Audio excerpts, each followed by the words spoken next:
Hello my dear friend, welcome to education point online. So friend, कैसे हैं आप लोग? आई होप बहुत अच्छे होंगे।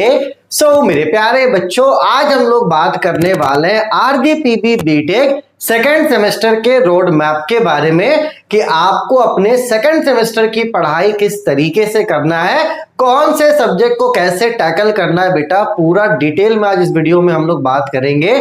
और एक बात आप समझ लो कि पूरे बीटेक का सेकेंड सेमेस्टर बहुत इंपॉर्टेंट होता है। अगर आपने सेकेंड सेमेस्टर में अच्छे से मेहनत कर लिया, मैं आपको गारंटी देता हूं कि आपको पूरे बीटेक में कहीं पर भी दिक्कत नहीं होगा। और अगर आप इस सेकेंड सेमेस्टर में लापरवाही करोगे बेटा, तो कहीं ना कहीं आपको बहुत दिक्कत होगा। चलिए, तो आपको बिल्कुल भी परेशान नहीं होना है। सारे सब्जेक्ट का हमारे पास उपाय है। बस आपको क्या करना है भैया, जो प्लान मैं आपको बताऊंगा बस आपको एग्जीक्यूट करना है। मेरा हर एक बच्चा अच्छे नंबरों से पास हो जाएगा। ठीक है, चलिए भैया देखते हैं आपके लिए क्या प्लान है। चलिए पॉइंट वाइज डिस्कस करते हैं। देखो, सबसे पहला पॉइंट क्या है बेटा, देखो शॉर्ट सेमेस्टर। इस सेमेस्टर में आपको ज्यादा समय नहीं मिलेगा। 4 महीने का सेमेस्टर होता है। ये वाला जो सेमेस्टर है 4 महीने का होता है। 1 महीना चला गया, 1 महीना हमारा चला गया। अब आपके पास सिर्फ और सिर्फ 3 महीने हैं। ठीक है, 3 महीने बाद आपका अप्रैल, मई, जून, जुलाई में आपका पेपर हो जाएगा। नो डाउट जुलाई में आपका पेपर हो जाएगा। बस अब आपके पास 3 महीने का समय है। तो आप बिल्कुल भी ये मत सोचना कि सर बहुत समय हमारे पास। बहुत ऐसे बच्चे बोलते हैं ना कि सर हमें तो पता ही नहीं था, और सर हमें लगा 6 महीने बाद पेपर होगा। ऐसा कुछ भी नहीं है भाई साहब, जुलाई में आपका पेपर होगा। 3 महीने आपके पास है, और 3 महीना सफिशिएंट भी है, क्योंकि अब आप क्या हो बेटा, प्रॉपर तरीके से फिक्स हो चुके हो। जहां पर जिस कॉलेज में आपने एडमिशन लिया था वहां पर 6 से 7 महीने हो गए। जिस शहर में आप आए थे उस शहर से अनजान नहीं होंगे आप, तो कहीं ना कहीं अब आप क्या हो चुके हैं बेटा, सेटल हो चुके हैं। तो अब आपके लिए 3 महीना बहुत है, आराम से आप इसमें कवर अप कर लोगे। ठीक है, चलिए दूसरा पॉइंट क्या है बेटा, रूटीन स्टडी। देखो बच्चे गलती क्या करते हैं, इस बात को आप समझिएगा। जैसे कोई बच्चा है, आज वो क्या किया, 4 घंटा पढ़ा, दूसरे दिन वो 6 घंटा पढ़ा, तीसरे दिन वो 8 घंटा पढ़ा, चौथे दिन वो 10 घंटा पढ़ा, उसके बाद 5वें दिन वो पढ़ा ही नहीं, छठे दिन वो पढ़ा ही नहीं, 7वां दिन वो पढ़ा ही नहीं, 8वां दिन वो पढ़ा ही नहीं, 9वां दिन वो पढ़ा ही नहीं। फिर हो सकता है फिर वो पढ़ना शुरू करे, फिर वो 4 घंटे पढ़ दे, फिर वो 6 घंटे पढ़ दे। तो ऐसे पढ़कर कोई भी फायदा आपको नहीं होने वाला। इस बात को आप समझो। अपने कॉलेज के अलावा आपको क्या करना है बेटा, हर एक बच्चे को मैं बोल रहा हूं, अपने कॉलेज के अलावा आपको 3 से 4 घंटे अपने लिए समय निकालना है। अब आप एक्सक्यूज दोगे, सर हमें तो असाइनमेंट लिखना पड़ता है, हमें तो ये करना पड़ता है। देखो बेटा, कहीं ना कहीं कॉलेज में आपको बहुत समय मिलता है। जब आपका फ्री लेक्चर होता है, असाइनमेंट वगैरह, आप ये कोशिश करो कि कॉलेज में ही आपको अगर समय मिलता है तो जो लिखने का काम है वो आप कॉलेज में ही कर लो। बच्चे क्या करते हैं, अगर फ्री लेक्चर भी होता है तो वो लोग क्या करते हैं, ग्रुप बनाकर बातचीत कर रहे हैं, मस्ती कर रहे हैं। भाई ये काम आप मत करो। भले आप ग्रुप बनाकर लिख लो, किसी लैब में आप गए हो, कोई प्रैक्टिकल नहीं है, टीचर बोलता है बैठ जाओ, तो वहां पर आप बैठ के अपना असाइनमेंट लिख सकते हो, अपना फाइल आप लिख सकते हो। क्योंकि जब मैं बीटेक करता था मेरे प्यारे बच्चों, तो मैं अपना फाइल कॉलेज में ही कंप्लीट कर लेता था, क्योंकि शाम में मुझे कोचिंग पढ़ाना पड़ता था, तो समय मेरे पास होता नहीं था कि मैं शाम में आकर लिखूं। तो मैं कॉलेज में ही कोशिश करता था अपना असाइनमेंट वगैरह जो भी चीज है वो कंप्लीट कर लो। और ये आप कर सकते हो। कॉलेज में आपको 1 घंटे का फ्री समय तो मिलता ही है। तो सप्ताह में अगर आप 5 दिन भी कॉलेज जा रहे हो तो 5 घंटा काफी है। तो जो भी असाइनमेंट्स वगैरह है, जो भी प्रैक्टिकल्स वगैरह लिखने, वो आप कोशिश करो कि कॉलेज टाइम पे ही आप लिख लो। ठीक है, चलो कॉलेज के अलावा आपको क्या करना, 3 से 4 घंटे का रूटीन बनाना है। ठीक है, क्या करना है बेटा, 3 से 4 घंटे का आपको रूटीन बनाना है कि कॉलेज के अलावा आप 3 से 4 घंटा पढ़ोगे। और उसके बाद क्या करना है, इसको डिवाइड कर देना है। डिवाइड किस में करना है बेटा, सबसे पहले M2 में।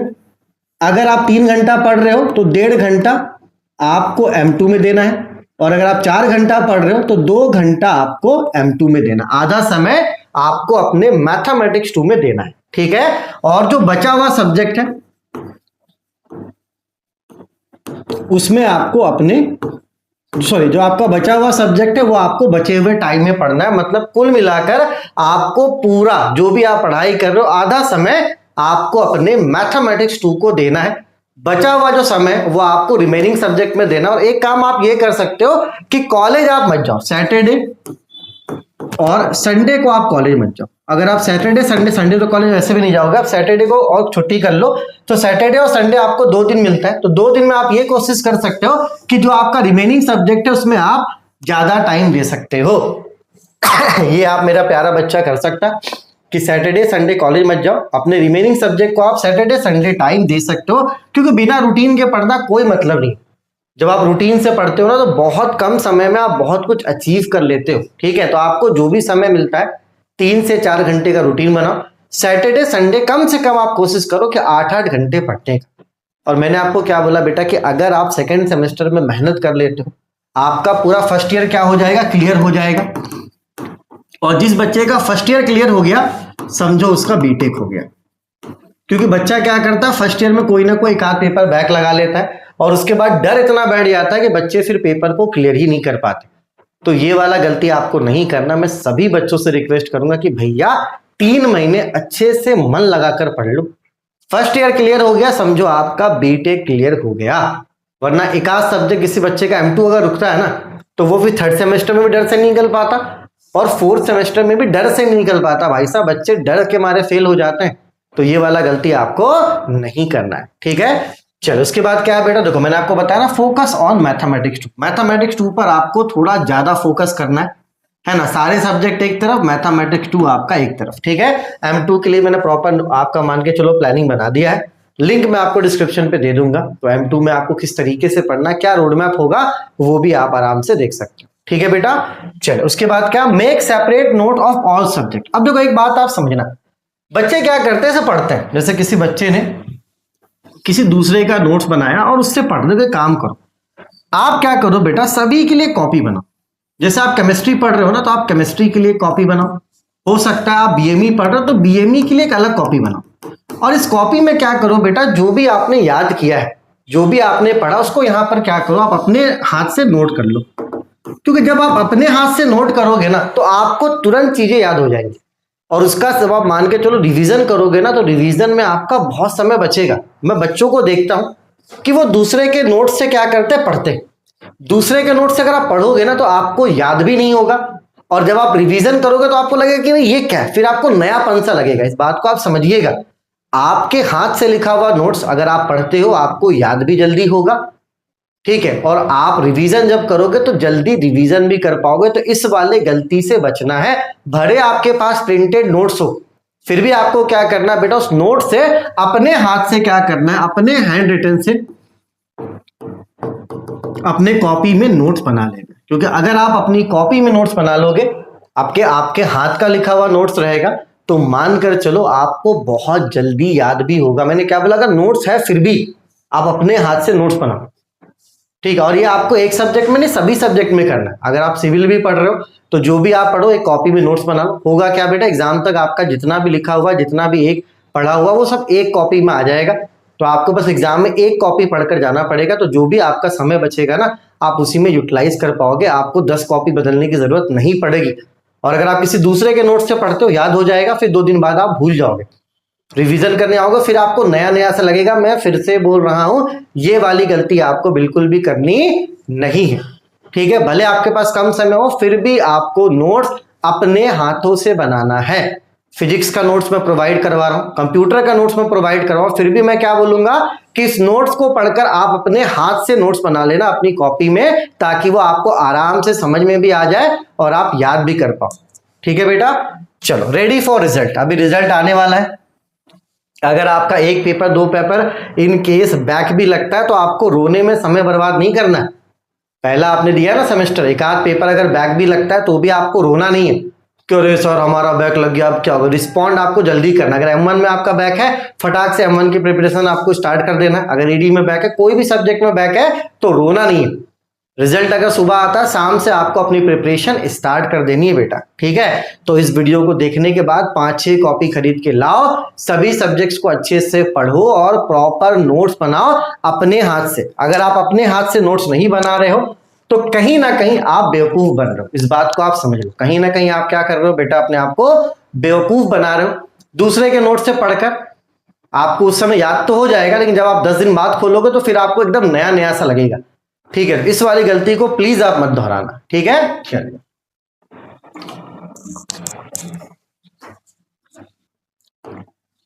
चलिए बेटा, ये आपके दो ग्रुप हैं, है ना। अगर आपने ग्रुप ए दिया था तो अब आपको बी देना, अगर आपने बी दिया था तो आपको ए देना है। ठीक है भैया, चलिए तो ये वाला जो ग्रुप है ये है आपका हार्ड ग्रुप,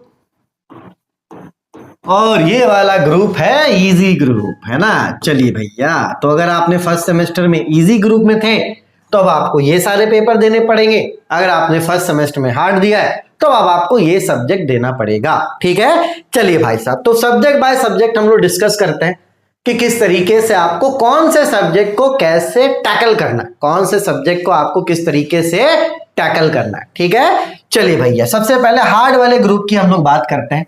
देखो बेटा, हार्ड वाले ग्रुप में एक बात आप समझ लो कि आपको ज्यादा मेहनत करना पड़ेगा उस वाले ग्रुप से।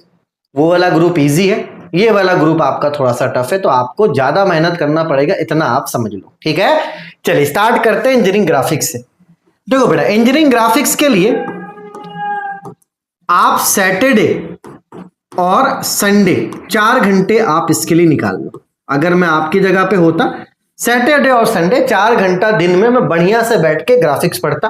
3 महीना है आराम से, अगर सैटरडे संडे में 4-4 घंटे ग्राफिक्स पढ़ता हूं तो मेरा सिलेबस भी कंप्लीट हो जाएगा, और साथ ही साथ मेरे प्यारे बच्चों आप अच्छे से रिवीजन भी कर पाओगे, इतना समय तो आपके पास रहेगा। ठीक है, तो चलिए फटाफट से रूटीन में आप सैटरडे और संडे 4-4 घंटे क्या करो, आप ग्राफिक्स को ऐड कर दो। ठीक है, चलिए भैया, ग्राफिक्स का अगर कोर्स आपको लेना है लिंक डिस्क्रिप्शन पे है, आप जाइए, है ना। पहले डेमो लेक्चर्स देखिए, अगर आपको पसंद आता है तो ऐप डाउनलोड करके देखो। मसला क्या है ना, ग्राफिक्स के लिए मैं ये बोलूंगा कि यूट्यूब में कंटेंट है लेकिन प्रॉपर कंटेंट नहीं है। कहीं पे भी आप किसी को भी फॉलो करोगे तो ज्यादा कंटेंट है बेटा। फर्स्ट ईयर मैंने क्या बोला कि थोड़ा सा पैसा खर्चा कर लो, है ना। फर्स्ट ईयर क्लियर हो गया, समझो आपका बीटेक क्लियर हो गया। ठीक है, बच्चे क्या करते, थोड़ा सा पैसा बचाने के चक्कर में बैक ले लेते। ग्राफिक्स मैंने बहुत अच्छे से पढ़ाया है। ठीक है, आप आराम से कोर्स लो, आपका समय बचेगा। कंटेंट जब आपको एक जगह पर मिलता है ना तो आप भैया आराम से पढ़ पाते हो।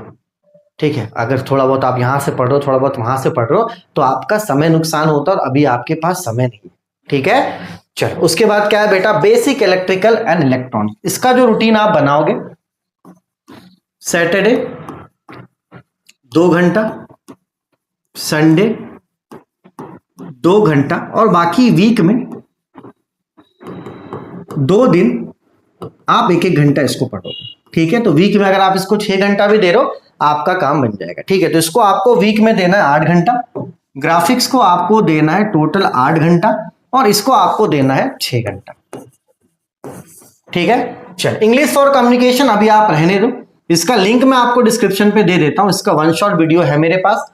ठीक है, आप इसको एग्जाम के टाइम भी पढ़ोगे तो नो डाउट पास हो जाओगे। तो अभी आप इंग्लिश फॉर कम्युनिकेशन को स्किप कर दो। ठीक है, इसका लिंक मैं दे देता हूं, ये YouTube पर फ्री है। ये क्या है बेटा, ये आपका YouTube पर फ्री है ना। ज्यादा बड़ा वीडियो नहीं है, आराम से आप एग्जाम के 2-3 दिन पहले भी पढ़ोगे तो इस वाले सब्जेक्ट को आप अच्छे से क्लियर कर लोगे। तो इंग्लिश फॉर कम्युनिकेशन का आपको दिक्कत लेने की जरूरत नहीं है। ठीक है, चलो बेटा, अब आते हैं मैथमेटिक्स 2 में। भाई सप्ताह में कम से कम आपको इसको 12 से 16 घंटा पढ़ना पड़ेगा, है ना। M2 में आपको सबसे ज्यादा समय देना है। M2 में आपको क्या करना है बेटा, सबसे ज्यादा समय देना है। डेली आपको पढ़ना है, भले आप 1.5 से 2 घंटे पढ़ो, डेली आपको पढ़ना है। तो इसका भी आप कोर्स ले लो बेटा, इसका भी आप क्या करो, कोर्स ले लो, है ना। इसका भी मेरे प्यारे बच्चों आप कोर्स ले लो, है ना। बच्चे बोलते हैं कि सर अलग अलग कोर्स लेने में थोड़ा सा दिक्कत होता है, लेकिन ठीक है यार, आप क्या ही कर सकते हैं, थोड़ा सा बात को समझिए। अगर कॉम्बो में लेकर आता हूँ ना इनका, अगर आपका इनकेस किसी पेपर में बैक लग जाता है तो फिर वो आपको आगे दिक्कत देता है। ठीक है, तो आपको क्या करना है बेटा, इन तीनों का कोर्स ले लेना है। चाहे ग्राफिक्स हो गया, आपका BEEE हो गया, और आपका मैथमेटिक्स 2 हो गया। इन तीनों का कोर्स लेके, तीनों आपके कोर्स सब्जेक्ट है, पढ़ के क्लियर करो। और मैं जिद आपसे कोर्स के लिए इसलिए कर रहा हूँ बेटा क्योंकि समय ज्यादा नहीं है। अगर आप इधर उधर से पढ़ोगे तो नो डाउट अपना समय को आप बर्बाद करोगे, जो आपको बचाना, इस बात को समझिए। आप अगर मुझे पैसे दे रहे हो तो समय बचाने का दे रहे हो। कंटेंट तो खैर मैंने बहुत अच्छा दिया, आपको कभी ऐसा महसूस नहीं होगा कि आप ठगा रहे हो कि अरे यार सर मजा नहीं आया, पैसा लग गया। ऐसा नहीं होने वाला। जो भी पैसा आप दोगे बेटा वो पूरा पैसा आपका वसूल हो जाएगा। ठीक है, चलिए केमिस्ट्री के लिए बेटा आपको क्या करना, सप्ताह में आप 6 से 8 घंटा दे दो, डेली 1-1 घंटे ही पढ़ोगे, आपका काम बन जाएगा।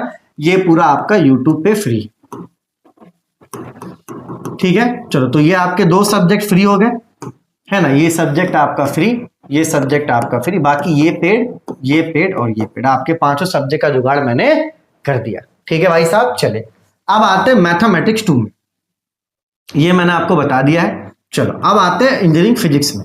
ये बेटा यूट्यूब पर फ्री है, आप इसके लेक्चर्स को देखो, लिंक मैं आपको डिस्क्रिप्शन पे दे देता हूं, है ना। बिट्टू सर नहीं पढ़ाया, सचिन सर नहीं पढ़ा, जिससे आपको समझ में आता है उनसे आप पढ़ सकते हो। बिट्टू सर का सिलेबस कंप्लीट है ना, थोड़ा हिंदी में पढ़ाते हैं, तो जो हिंदी मीडियम वाले बच्चे वो बिट्टू सर से पढ़ लें, है ना। और जो इंग्लिश इनको अच्छा समझ में आता है वो सचिन सर से पढ़ सकते हैं, ठीक है। चलिए ये आपका यूट्यूब पे फ्री है। इसका अगर आप नोट्स लेना चाहते हो बेटा, तो नोट्स आपको मिल जाएगा इसका 49 रुपीज में, है ना। मेरे एप्लीकेशन पे 49 रुपीज में आपको नोट्स मिल जाएगा। तो मेरे हिसाब से आप नोट्स मत परचेस करो, आप लेक्चर्स को देखो और लेक्चर्स को देखकर साथ ही साथ नोट्स बना लो, तो आपका पैसा बच जाएगा। आपका जो पैसा मेरे प्यारे बच्चों वो बच जाएगा, ठीक है। चलो उसके बाद बेसिक मैकेनिकल इंजीनियरिंग, ये भी आपका यूट्यूब पर फ्री है, ठीक है। लिंक मैं आपको डिस्क्रिप्शन पे दे देता हूं। चलिए बेसिक सिविल मैकेनिक्स, ये पूरा सिविल क्या है बेटा, फ्री है। आप सिविल पढ़ के भी अपने एग्जाम में पास हो सकते हो। अगर कोई मैकेनिकल और सिविल ब्रांच का है तो भैया मैं बोलूंगा मैकेनिक्स का कोर्स आप ले लेना 399 में, और मैकेनिक्स को आप अच्छे से पढ़ लेना, क्योंकि मैकेनिक्स आपको आगे काम आता है। और अगर आपका ब्रांच सिविल मैकेनिकल नहीं है तो आप आराम से सिर्फ सिविल पढ़ के, जो कि यूट्यूब पर फ्री है, आराम से आप पास हो जाओगे, ठीक है। चलो उसके बाद आते हैं बेसिक कंप्यूटर इंजीनियरिंग में। ये भी क्या है बेटा, यूट्यूब पर फ्री है, लिंक मैं आपको डिस्क्रिप्शन में दे देता हूँ। 3 यूनिट्स वहां पे कंप्लीट है, 2 मैं बाकी आपका और करवा दूंगा, तो ये 3 यूनिट्स आप वहां से पढ़ लो। अगर इसका नोट्स चाहिए तो इसका नोट्स भी आपको 49 रुपीज में मिल जाएगा, लेकिन मेरे हिसाब से आप यूट्यूब से पढ़ लो और नोट्स बना लो, तो आपका ये जो 49 रुपीज है वो भी मेरा प्यारा बच्चा बच जाएगा। और आपको लग रहा है कि नहीं समय कम है ना, क्योंकि कंप्यूटर का नोट्स ऐसा बनाया मैडम ने ना कि बहुत प्यारा नोट्स है इंपॉर्टेंट क्वेश्चंस के साथ, ठीक है। तो ये बेटा सारे सब्जेक्ट का मैंने आपको ब्यौरा दे दिया, तो बिल्कुल भी परेशान होने की आपको जरूरत नहीं है। सारा कंटेंट आपको यूट्यूब पे फ्री मिल जाएगा, आराम से रूटीन बनाओ और बनाकर पढ़ो। यहाँ पर मैंने क्लियर कर दिया है कि आप जो भी रूटीन बनाओगे, आधा समय इसको देना और आधा समय बाकी सब्जेक्ट को दोगे, तो आपका काम बन जाएगा, ठीक है। इसमें मैंने थोड़ा डिटेल में बता दिया क्योंकि भैया टफ है ना, टफ इसलिए मैंने इसको डिटेल में बताया। बाकी ये इजी वाला M2 में आपको आधा समय देना है, बाकी बचा हुआ आप मानकर चलो सब कुछ कर सकते हो। कहां से पढ़ना है ये भी मैंने आपको बता दिया, ठीक है बेटा। चलिए तो अगर आप कोर्स लेना चाहते हो तो एजुकेशन पॉइंट ऑनलाइन ऐप से भी ले सकते हो और इरफान रजा ऐप से भी ले सकते हो। तो यहाँ पर मैं आपको एक बात बोलूंगा बेटा कि अगर आपको 2 कोर्स लेना है तो एक कोर्स आप एजुकेशन पॉइंट ऑनलाइन से ले लो और एक आप इरफान रजा से ले लो, क्योंकि कभी अगर हो सकता है सर्वर वगैरह में दिक्कत हो, अगर एक ऐप क्रैश होता है दूसरे ऐप से आप दूसरे सब्जेक्ट की पढ़ाई कर सकते हो, ठीक है। इसलिए बेटा मेरे प्यारे अगर 2 कोर्स लेना है तो आप मिलाकर अपने हिसाब से ले सकते हो, ठीक है। दोनों आपको प्ले स्टोर पे मिल जाएगा, है ना। फीस कितना बेटा सभी सब्जेक्ट का 799 और 799, ठीक है। चलो तो एक काम करते हैं, क्या काम करते हैं भैया बोलोगे सर देखो अभी क्या टाइम बहुत हो गया यार, अभी मैंने बहुत सारे ऑफर्स भी निकाले थे, ठीक है। तो मैं देखता हूँ अभी को अगर बीच में फेस्टिवल आएगा बेटा तो मैं ऑफर निकालूंगा, लेकिन फिलहाल तो आप मैथमेटिक्स 2 से पढ़ना अपना स्टार्ट कर दो। VEEE और ग्राफिक्स होता क्या है ना, बच्चे अभी सोचते हैं कि बाद में हो जाएगा, हो नहीं पाता क्योंकि समय कम। आप इस वीडियो में नोटिस करना कि मैंने कोर्स पे जोर दिया है, इसलिए जोर दिया है क्योंकि समय कम। अगर आप खुद से प्रिपेयर तो इधर उधर प्रिपेयर करोगे ना, आपका समय बहुत जाएगा बेटा, और वो समय बहुत कीमती है, ठीक है। सभी सब्जेक्ट के लिए मैंने डिटेल में बता दिया कि आपको कहाँ से पढ़ना है, किस तरीके से पढ़ना, क्या रोड मैप होगा, है ना। आपको रूटीन बनाकर पढ़ना, अपने हाथों से नोट्स बनाए, सारी चीजें मैंने क्लियर कर दी। इसके अलावा अगर आप अपने मन का करोगे तो भैया मैंने क्या बोला कि अगर फर्स्ट ईयर में पेपर बैक लगता है तो आगे चल के वो तकलीफ देता है ना, क्योंकि फिर आपको पेपर क्लियर करने का उतना समय नहीं मिलेगा, 3-3 4-4 महीने कभी आपको नहीं मिलेंगे। बैक टू बैक लगता है, फिर सेम बैक ईयर बैक, इन सारी चीजों पे आपको नहीं पढ़ना है, ठीक है। चलिए एप्लीकेशन का लिंक मैं आपको डिस्क्रिप्शन पे दे रहा हूँ, आप डाउनलोड करो, वहाँ पे RGPP के सेक्शन में आपको सारी चीजें मिल जाएंगी। किसी भी तरह का कोई और सवाल हो तो आप मुझे इस पे व्हाट्सएप या तो कॉल कर सकते हो, ठीक है। चलिए तब तक अपने और अपनों का आप खूब ख्याल रखिए, take care, bye bye, Tata.